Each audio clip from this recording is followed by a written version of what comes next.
और हम अब चर्चा करते हैं इस खबर पर। अधिक जानकारी के लिए हमारे साथ लाइव जुड़ चुके हैं श्याम सूर्यवंशी, जो कि बालाघाट से हमारे संवाददाता खबर भारत 360 के। श्याम, शुभ प्रभात। Shyam, good morning. लेकिन ये प्रभात जो है ये किसानों के लिए कभी शुभ नहीं हो पाती। क्या कारण है कि अक्सर ही उपार्जन को लेकर जितनी भी लापरवाहियों की हम बात करते हैं, किसान आज भी जूझ रहे हैं?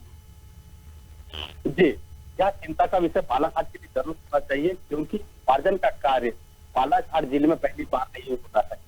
प्रति वर्ष अनुसार उपार्जन का कार्य 1 नवंबर को शुरू हुआ था, ये प्रशासनिक दस्तावेज के अनुसार। लेकिन कुछ जगह पर अगर हम बात करें पिपरा जनपद के अंतर्गत आने वाले ग्राम पंचायत में, वहां पे उपार्जन का कार्य अभी भी शुरू नहीं हो पाया है। 18 दिन बीत जाने के बावजूद भी उपार्जन का कार्य शुरू नहीं हो पाया, जिससे किसान बहुत परेशान हैं। एक और तो शासन बोलती है कि किसान के द्वारा उपजाया हुआ हम उत्पादन एक एक दाना उनका खरीदेंगे समर्थन मूल्य पर, लेकिन सही समय पर, निर्धारित समय पर यदि उपार्जन का कार्य शुरू नहीं होगा तो कहीं ना कहीं किसान जो हैं अपने समर्थन मूल्य पर धान जो देते हैं उससे वंचित हो जाएंगे और उन्हें भारी हानि का सामना करना पड़ेगा। अगर बात करें हम कलेक्टर साहब की, तो उन्होंने एक टीएल बैठक के पूर्व उपार्जन समिति की बैठक में कई सारे निर्णय लिए और लापरवाही जो कर रहे हैं उन पर अंकुश लगाने की बात कही। लेकिन आपको बता दें कि जो उपार्जन समितियां हैं जिनके माध्यम से उपार्जन का कार्य किया जाता है, उनको साल 2-2 साल उनके हिसाब किताब नहीं हो पाते, उनके कमीशन नहीं मिल पाते। आखिर क्या कारण है? और अगर कोई इस पे दोषी है तो उस पर कार्रवाई क्यों नहीं होती है? दूसरी बात, समिति जो कार्य करती है उन पे शॉर्टेज के नाम पर 15-15, 20-20 लाख रुपए का शॉर्टेज निकलता है, जबकि कमीशन ही उनके 15 लाख रुपए के होते हैं। आखिर एक जांच का विषय बनता था, जिस पर जांच करानी चाहिए थी जिला प्रशासन पर और दोषियों पर कार्रवाई होनी चाहिए थी। अगर सही समय पर दोषियों पर कार्रवाई होती तो उपार्जन केंद्र की व्यवस्था आज बेहतर होती और किसान ये परेशान नहीं होते। बिल्कुल श्याम, जो आप कमीशन वाली बात कह रहे थे, ये मुद्दा भी बिल्कुल नया नहीं है। अगर कमीशन खोरी की हम बात करें तो ऐसे कितने जो अधिकारी हैं, कर्मचारी हैं, आए और चले गए, लेकिन ये शब्द जस का तस बना रहता है विभाग में। सबसे पहले तो मुझे लगता है इसको ही जड़ से खत्म कर देना चाहिए। बिल्कुल आप सही बोल रहे हैं, लेकिन कहीं ना कहीं नीचे से लेकर ऊपर तक के कोई जरूर अधिकारी इसमें सम्मिलित हैं। यही कारण है कि साल 2-2 साल हो जाते हैं लेकिन हिसाब नहीं होता। कहीं ना कहीं किसी मामले को दबाने की कोशिश की जाती है और यही कारण होता है कि 1 साल 2 साल बीत जाने के बाद भी जो मेहनत कर रहे हैं ये समिति, उनका पैसा, उनका लाभ उनको नहीं मिल पाता है, जिससे उनका जो उपार्जन को लेकर काम करने का तरीका होता है उसमें कहीं ना कहीं नर्वसता दिखाई देती है।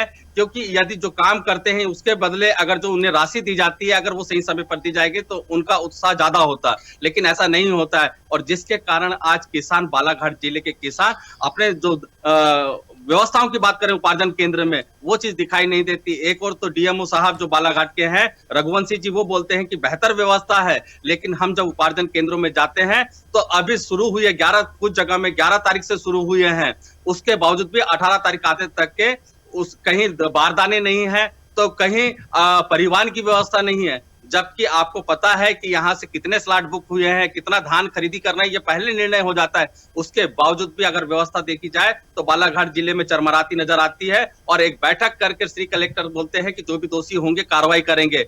बालाघाट जिले के किसान चाहते हैं कि जो दोषी हैं उन पर कार्रवाई करें, तब जाकर यहाँ पे व्यवस्था है वो सुचारू होगी, लेकिन ऐसा नहीं होता है। जब भी बैठक होती है तो ये बात जरूर कह दी जाती है कि दोषियों पर कार्रवाई होगी, लेकिन आज तक के वो दिखाई नहीं देती। और यही कारण है कि जो उपार्जन केंद्र में अव्यवस्था है वो नियमित बनी हुई है। बिल्कुल श्याम, मुझे तो इस बात से आपत्ति है जो बात कलेक्टर साहब कह रहे हैं कि जो भी दोषी होंगे उन पर कार्रवाई होगी।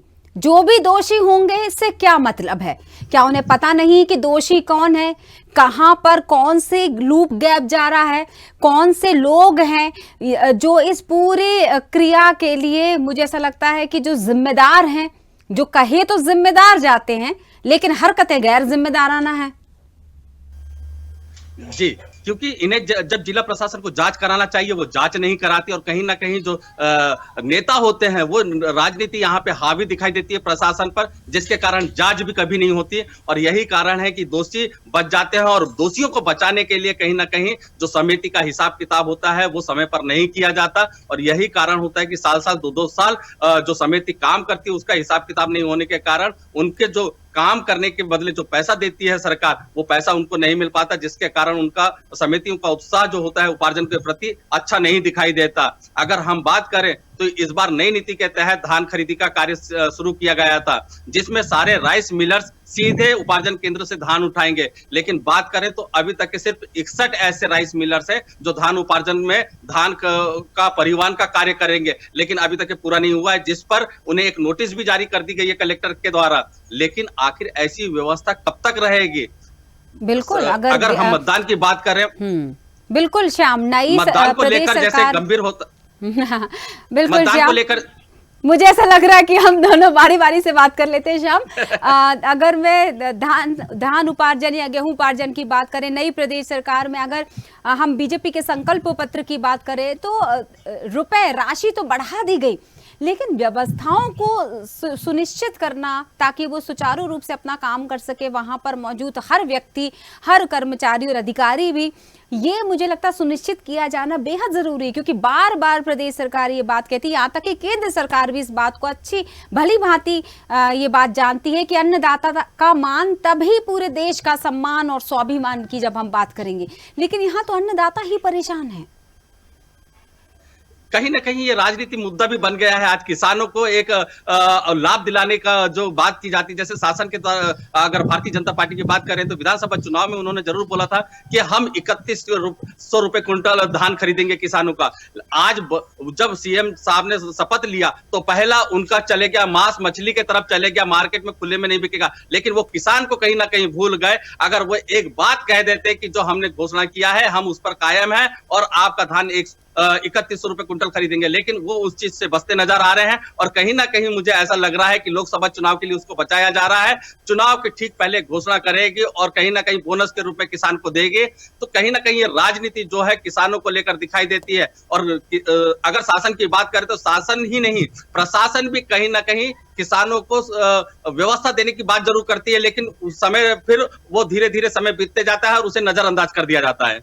बिल्कुल, हालांकि इस बात को भी हम नज़रअंदाज नहीं कर सकते कि सीधे सीधे जो प्रदेश सरकार है वो दोषी नहीं है। डॉक्टर मोहन यादव जो हमारे माननीय मुख्यमंत्री, नई प्रदेश सरकार में जो चुने गए मुख्यमंत्री, वो पूरी कोशिश कर रहे हैं। और जैसे ही उन्होंने शपथ ग्रहण ली और तुरंत कई ऐसे मुख्य मुद्दों पर उन्होंने अपनी राय व्यक्त की और उन्होंने अपनी पहल भी की और कई फैसले भी लिए, निर्णय भी लिए।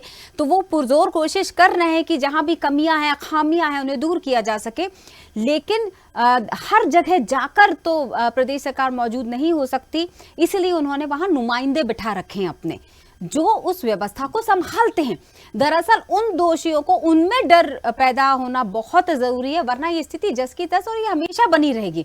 इसको जड़ से खत्म करना है तो उन जिम्मेदारों को अपनी गलती का एहसास कराना या उन्हें अपनी गलती का एहसास होना, ये मुझे लगता है बड़ी एक बात है। जी क्रांति जी, आप बिल्कुल सही बोल रहे हैं कि अगर हम बात करें तो यहाँ पर अगर शासन के जो बड़े नेता हैं अगर उस पर भी ध्यान देते तो प्रशासनिक अधिकारी अच्छे से काम करते। जबकि यहाँ पर जो मैं बता रहा हूँ कि उपार्जन का कार्य निरंतर किया जाता है, फिर भी गड़बड़ी किसी भी वर्ष में यहाँ पर बेहतर नहीं देखी गई।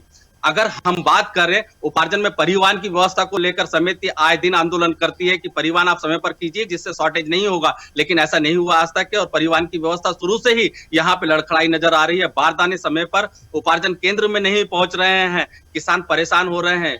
बिरसा का एक पंचायत है मंडाई, वहां पे 18 दिन बीत जाने के बाद उपार्जन शुरू नहीं हो पाया। लापरवाही जिसकी भी हुई है उस पर कार्रवाई करने की बनती थी जिला प्रशासन की, लेकिन लापरवाही पर नजरअंदाज किया जा रहा है, उस दोषियों पर कार्रवाई नहीं हो रही है, जिसका परिणाम आज किसान परेशान हो रहे हैं। शासन भी चाहती है कि किसानों को एक बेहतर व्यवस्था दें, आपने सही बोला कि माननीय मुख्यमंत्री जी डॉक्टर मोहन जी जैसे ही शपथ लिए तो हर प्रदेश के प्रति गंभीर दिखाई दे रहे हैं और उनकी राजनीति भी हटकर दिखाई दे रही है। लेकिन बालाघाट पर एक फोकस करने की उनकी ज्यादा जरूरत है, क्योंकि बालाघाट में जो किसानों के साथ अव्यवस्थाएं हुई है, जो महिलाओं के साथ अव्यवस्थाएं हो रही है, जैसे पहले महिला समूह यहाँ पे कार्य करता था, आज महिला समूह को बालाघाट जिले के एक भी उपार्जन का कार्य नहीं दिया गया। आखिर महिलाओं को कैसे सशक्त बनाया जाएगा? जो 2 वर्षों से निरंतर यहाँ पर उपार्जन का कार्य कर रही थी महिला समूह, लगभग 35 से 36 समूह काम कर रही थी, आज एक समूह को भी कार्य नहीं मिला है। कौन है जिम्मेदार, उसकी जांच करना चाहिए और दोषियों पर कार्रवाई होनी चाहिए। और महिला सशक्त करने के साथ साथ जो किसान यहाँ पे परेशान हो रहे हैं, उस पर एक गहन चिंतन करने की जरूरत है शासन को, और दोषियों पर कार्रवाई करने की जरूरत है। बिल्कुल सही कहा श्याम, और मुझे लगता है कि मीडिया वो माध्यम बन जाती है जो शायद जन जन के बीच में ब्रिज का काम करती है। इस समस्या को आगे बढ़ाया जाएगा और बहुत जल्द इस पर निराकरण निकलेगा, हम यही उम्मीद करते हैं। बहुत बहुत शुक्रिया श्याम सूर्यवंशी, खबर भारत 360 के बालाघाट से संवाददाता हमारे साथ जुड़े थे, जो तमाम ये जो मुद्दा था उस पर तमाम पहलुओं पर चर्चा हो रही थी।